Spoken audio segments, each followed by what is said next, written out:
আসসালামাইকুম। Hello guys, আপনারা কেমন আছেন? আশা করি অনেক ভালো আছেন।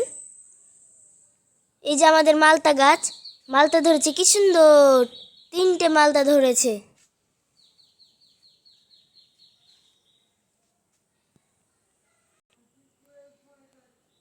এই যে আমাদের আরেকটা মালতা গাছ, এই যে এটা পড়ে গেছে ঝরে।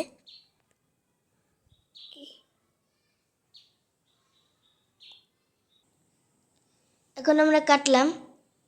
ভালো লাগলে শেয়ার কমেন্ট করবেন।